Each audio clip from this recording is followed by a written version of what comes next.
पृथ्वीवर असंख्य चमत्कारिक जीवसृष्टी आढळतात. अब्जावधी प्राणी आणि वनस्पतींच्या या जगात प्रत्येक सजीवाची स्वतःची खास वैशिष्ट्ये असतात. काही प्राणी बदलत्या वातावरणाशी सहज जुळून घेतात, तर काहींच्या जगण्याच्या आणि प्रजननाच्या पद्धती विलक्षण असतात.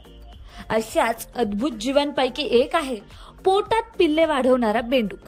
सामान्यतः बेंडूक अंडी घालतात आणि त्यातून पिल्ले बाहेर पाडतात. मात्र या खास बेंडकांची पिल्लांना जन्म देण्याची पद्धत पूर्णपणे वेगळी आहे. हे बेंडूक अंडी घातल्यानंतर ती परत गिळतात.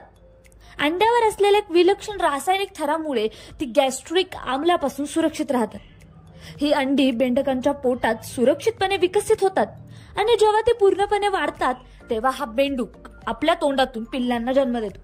आश्चर्याची गोष्ट म्हणजे हा बेंडूक एका वेळी 25 पिल्लांना जन्म देऊ शकतो. 1980च्या दशकात मध्यमभागी ही प्रजाती नामशेष झाली होती.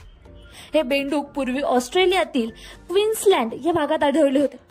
सध्या शास्त्रज्ञ या विलक्षण प्रजातीला पुन्हा जिवंत करण्यासाठी प्रयत्नशील आहेत आणि त्यासाठी विविध संशोधन सुरू करत आहेत.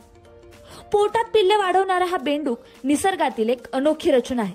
त्यांच्या असामान्य प्रजनन पद्धतीमुळे तो आजही शास्त्रज्ञाच्या अभ्यासाचा विषय आहे. अशा प्रकारची जीवसृष्टी आपल्याला निसर्गाची वैविध्यता आणि वैशिष्ट्य समजून घेण्यास मदत करते.